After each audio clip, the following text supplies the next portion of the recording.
remind ourselves and our people that before 1994, the government of the country served only 8% of the population.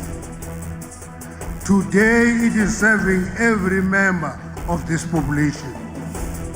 Umnumzana Gwede Mantashe nongumongameli olibambela uthi kuninzi okwenziwe ngurhulumente kule minyaka engama-31 yenkululeko nangona kusekho imingeni.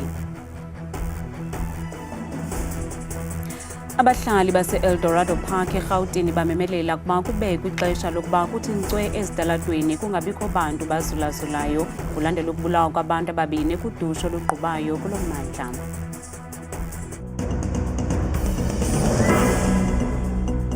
Sinamkele kwindaba zethu Wandambe Ndodwa, Wandaba Nophumza Sikhumba noyitoliki yolimi lwezandla Bhotani Mzonzulu. Njengoko eli lizwe libhiyozela iminyaka engama-31 yentando yesininzi, umphathiswa wemithombo yezimbiwa uGwede Mantashe uthi usuku lwenkululeko ngumbhiyozo wenkululeko yoMzantsi Afrika kubukoloniyali kunye nocalucalulo. Ukwathe usuku lwenkululeko kufuneka lubonwe njengombhiyozo oqaphela umgama oseluhanjiwe lilizwe loMzantsi Afrika. uMantashe bethetha njengomongameli olibambela e-AJ Swanepoel Stadium eMpumalanga namhlanje apho urhulumente besingathe khona imibhiyozo yosuku lwenkululeko. Umongameli obambeleyo uGwede Mantashe uthi urhulumente wenze indima ebonakalayo ekulungiseni ingxaki ezeza norhulumente wengcinezelo. uMantashe uthi ziliqela izizathu zokuba abemi beli babhiyozele usuku lwenkululeko. We must remind ourselves and our people that before 1994, the government of the country served only 8% of the population. Today, it is serving every member of this population. uMantashe ubongoze abemi beli ukuba bayikokosa inkululeko ze ikwazi ukuxhanyulwa nazizizukulwana. On the Freedom Day, I call on all South Africans to remember how far we've come to this and our shared journey. Inkulubaphathiswa yaseMpumalanga umnumzana Mandla Ndlovu uthi ukuzinikezela kwabemi beli kwidabi lenkululeko kweza nomahluko obonakalayo kwimpilo yabemi beli. Our freedom did not come on a platter. It was won through the sacrifices of countless men and women, young and old, black and white, who enjoyed hardship, violence and imprisonment. Umphathiswa wezemidlalo ubugcisa nenkcubeko uGayton Mackenzie uthi ilizwe loMzantsi Afrika libonakalisa inkqubela phambili. The African National Congress and all liberation movements delivered freedom that we are enjoying today. I think Freedom Day is about united. We are all the same. There's no specific rule that say these things are for black people, these things are for whites. We are all the same. We are united. I think we have the potential to move forward. I think our generation, the youth of this day, is the future for South Africa. And I think that is how we're going to move forward. Ukanti umongameli Cyril Ramaphosa kangakwazi ukuzimasa lo msitho ngenxa yomkhuhlane. Amaqela ezopolitiko EFF ne-MK Party abhiyozele usuku lwenkululeko kwiindawo ezahlukeneyo namhlanje. EFF isingathe irally eBrandfort eFreystata nalapho inkokheli yalo mbutho uJulius Malema ethe akho nkululeko ngaphandle kolingano. Kusenjalo umongameli we-MK Party umnumzana Jacob Zuma uphawule olusuku eMamelodi ePitoli. Uthe ukuphanza kwe-ANC eqinisekiseni kuba abemi beli bayaxhamla kwinkululeko sisizathu esamenza wasungula lo mbutho. Comrades, the most critical thing facing all of us as a nation today is that South Africa does not have a budget. Nowhere in the history of the world has a country been able to operate without a budget. In other countries, the crisis we are in would have led to an early elections because without a budget, there is no government. The day the ANC passed a budget illegally, that is the day this government has collapsed. Without a budget, there can be no money to fight crime and gender-based violence. So the women and children of South Africa are in danger because there is no budget. This is an illegitimate government. You cannot be a genuine government without a legitimate budget. There is no budget because the Minister of Finance has withdrawn the division of revenue bill and appropriations bill, meaning he has to create a new fiscal framework to introduce these bills again. That means there is no money allocated for anything in South Africa as we stand here today. Bengithi ANC file nje. Ngithi mhlambe saqhuka. Ilele ngesisu lefifi cimezila isekho.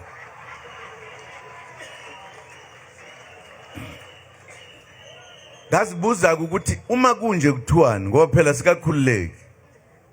Kulapho ke okwathathwa khona lesinqumo. Ngasithatha nje ngingedwa. Ngathi inkomo ngazala umuntu. Ngeke abakithi abantu ngeke bayivumele.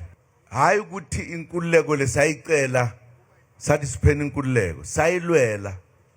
Kwachitheka igazi. Akuyona into encane leyo. Asikwazi ukuthi amaqhawa kithi asale empini sekungathi kuphakathi nendawo ebese kuthiwa hayi anilutho ebese siyahlala nathi siyathothobala nje. Iyo ke lento ethe uma simemeza ukuthi akuseyona le ANC esiyaziyo enye le ngeke manje siyivotele. Sizokwakha iqembu okuzothi abantu base South Africa bacabanga njengoba sicabanga kube yilona elizosithwala lisuweliselele enkululekweni. Umkomishinala wamapolisa kuzwelonke umnumzana uFani Masimula namhlanje udibene negqizi eliphanda umba wokuduka kwamapolisa amathathu nebejolise eLimpopo esuke eBloemfontein naduke ngentseni yangoLwesine ngomhla 24 kuApril.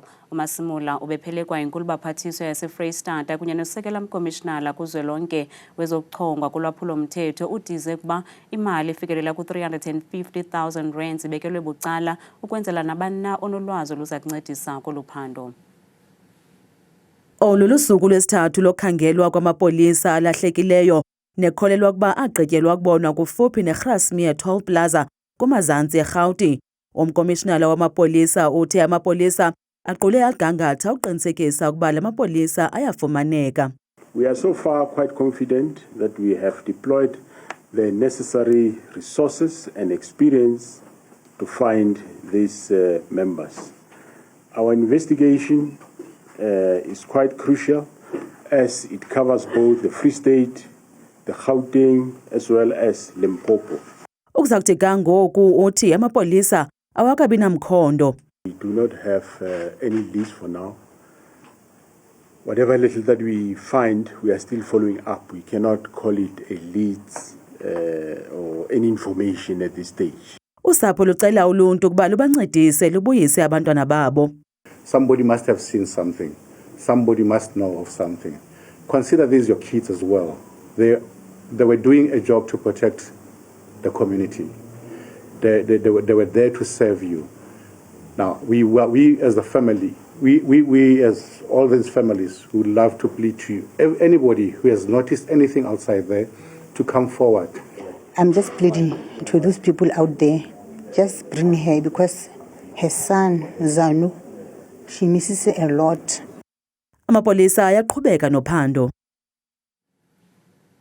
Kudutyulwe kwabulawa amadoda amabini eEldorado Park ngaphelanga nosuku emva kokubanjwa kwembizwe bijolise kwiindlela zokuphelisa ulwaphulo mthetho kwesi sixeko. Ixhoba lesithathu elisinde ekufeni lisesibhedlele. Baphila ubomi bentshontsho abahlali base-Eldorado Park bathi ukubulawa kwabantu kwindawo yabo yinto engathathelwa ngqalelo kwaphela ngamapolisa. We're losing too many young men in our community and we just need help. We need to help each other. The deputy cannot do it alone. Nobody can do it alone, but we can do it together. Abahlali bagxeke kabukhali isikhululo samapolisa sasekuhlaleni ngokungasebenzisani nabo. You wait forever for a van to arrive because we are always told there's not a van available. So even in the case of an emergency, there's a shooting, there's a stabbing, there's a violent incident, they are not available to attend to the scenes. Furthermore, our station, the landline of our station doesn't work. So how are we supposed to reach the station in case of an emergency? Usihlalo we-CPF kwesi sixeko uthi enye yeengxaki abajongene nazo yindlala kwaye bakrokrela ukuba inegalelo kwiziganeko zolwaphulo-mthetho ezenzeka mihla le apha. Other people can blame it on poverty, and we need to look at all those social ills.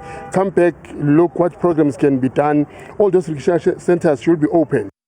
Abahlali bamemelela kurhulumente ukuba angenelele ngokukhawuleza atyala amapolisa kuba ngoku baziva bengakhuselekanga. Abahlali bakwa-Ward 107 eNtuzuma kwiphondo laKwaZulu-Natal bathi ingxaki yabo yokungabi namanzi yawanyasha amalungelo abo kwaye bathi ababona isidingo sokubhiyoza ngolu suku lwanamhlanje lokubhiyozela inkululeko. Abahlali bathi iminyaka benale ngxaki ukusukela ngo-2013 kwaye abafumani ncedo kwabasemagunyeni neempilo zabo zisemngciphekweni nanjengoko bengakwazi ukusela iipilisi zabo ngenxa yokungabi namanzi. Nangona namhlanje umnumzana Gwede Mantashe olibambela ukwethutyana njengomongameli kwintetho yakhe yemibhiyozo yanamhlanje yenkululeko evakalise ukuba kuninzi okuhle okwenziweyo sukela lafumana inkululeko eli. Kodwa kubahlali baseNtuzuma KwaZulu-Natal inkululeko isekude nanjengoko benengxaki yokufumana iinkonzo ezingundoqo ingakumbi amanzi. I-freedom day thina mfethu asiyazi sicelebrate-ani mfethu siyasafarisha mfethu yes yabo ngoba nje ngikhuluma nawe manje kuzoshaya ihuthi laphana iVaterkan fanele kushiye yonke into oyenzayo uyohubha amanzi laphana mhlawumbe uzothola amabhakede 1 or 2 yabo mawuthola amathathu usuku watholile yabo leyo manje mfethu i-freedom day thina ayisho lutho. Abantu abadala kulommandla ngabona abaluva kakhulu ulwamvila kuba kuye kunyanzeleke ukuba bawathenge amanzi nanjengoko amatanki efika kanye ngeveki. Isimo sethu simbi kakhulu njengoba singawathola amanzi iVaterkan kuyenzeka ifike kanye ngesonto igcine nje manje ukufika ngoLwesibili ayikaze ifike ama-toilet isizela abazukulu abakwazi ukuya ema-toilet siyabagada fanele asihambe siwaphansi amanzi sihluphekile ngempela sihluphekile la eBlock 4 sihluphekile ngane yami. Inkululeko ikhangeleka ngathi isekude kubahlali balengingqi nanjengoko le ngxaki yabo yokungabi namanzi yaqala ngo-2013 ze yaba maxongo nangakumbi ngo-2021.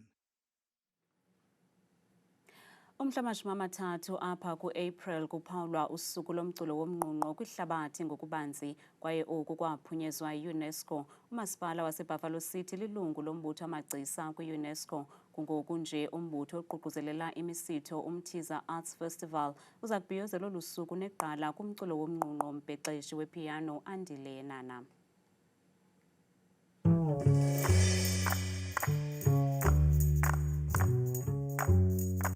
Iqala lombhexeshi wepiano Andile Yenana noyinzalelwane yaseQonce eMpuma Koloni wafakwa ngutata wakhe kuthando lomculo nowayenenqwaba yamarekhodi omculo wejazz. UYenana wasebenza nemvume ezifana noZimngqawana, uSibongile Khumalo noGloria Bosman ukubalula nje ezimbalwa. Olusuku lomculo womnqunqo luza kubhiyozelwa eMonti ngoLwesithathu losiya kuwo. UYenana yalincoma kakhulu eliphulo le-UNESCO. It's a good initiative. I mean, the leader, the stalwart that is spearheading it, Herbie Hancock. I mean, he's he's a well-respected musician that we've all learned from. Uthi uyavuya kakhulu njengokwenza kube gyusha nemvumi uDumza Maswana. I'm happy to have this opportunity ukuthi sihlale a theater where we can be able to interact with the audience ehleliyo esibukeleyo kamnandi yabo bayakwazi ukuva every note that is played. Ikhona ingoma ayenzayo phaya ithi ibali likanoma India. It's Intsomi. So I'm looking forward to that because ayibetha ngala voice yakhe enkulu. and ndimkhaphe ngepiano. Umgqugquzeli lomsitho uthi bayazinca kakhulu ngokuthi lo mbhexeshi wepiano abe yinxalenye lo msitho. Xa celebrate yena sisithi big band mayidlala umculo wakhe, si celebrate i-heritage ne-history yalapha eMpuma Kapa nase-Buffalo City. So sinethemba ke into yobana zonke ii-followers zakhe ne-community yakhe emthandayo yonke izawuzosapota xa sisebenzisana ngolu hlobo. Ukanti kulo mbhiyozo kuza kuthengiswa nezimuncumuncu kwaye amatikiti ayafumaneka eCompuTicket. Nansi Mozulu noThabile Makhaphela.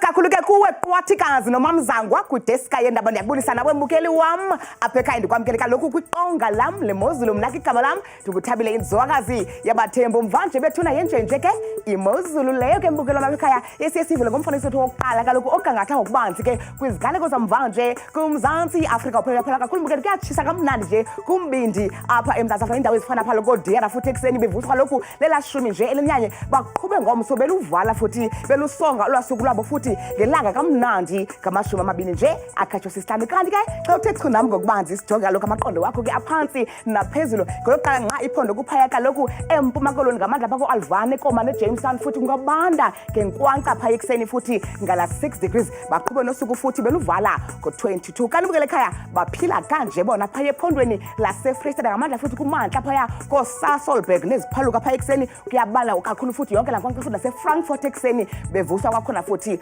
kula 9 degrees zebenje nje bona phaya ephondweni laseNtshona Koloni ngamandla futhi elinxomeni ngomso phaya kwasekuseni koFredendal phaya neziphaluka kwasekuseni yinkwankca ngumoya obhudlayo futhi ngelashumi nje elinahlanu kanti bukele iMozulu pha ngomso futhi amaqondo wakho aphansi naphezulu phaya ephondweni laseNorthern Cape ngamandla kwimpuma elaphondo Kimberley ekuseni ungabanda ngo9 naphaya koPriska eDiara futhi kwakhona pha emva kweDinala ko11 degrees zebenje nje phaya ephondweni laseNorthwest ngomso amazantsi futhi welaphondo koMoruleng kwasekuseni napha koBloemhof futhi ngo12 napha koKlerksdorp xa unyuka kube bubanda naseRustenburg emini pha ngomso ngeshumi nesibini bukele ekhaya ithi kaloku iMozulu phaya ephondweni laseGauteng Apostle ngalo mzuzu amazantsi wakhona futhi eSprings kuyabanda phaya ngo9 degrees nakwincam yelaphondo phaya kaloku eSoweto Johannesburg futhi isenguye la 9 degrees baphila ngolu hlobo bona phaya ephondweni elikumantla apha eMzantsi Afrika elophondo bukele phaya kaloku iLimpopo kwimpumelelo futhi koPhalaburwa nazo iintshizana zithe chacha nje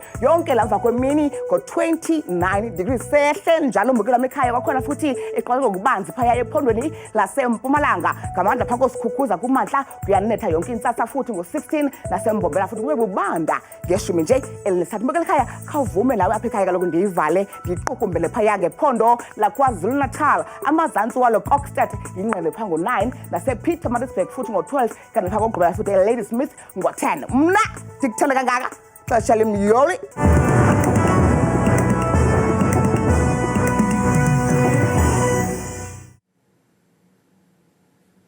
Kamnandi mawethu.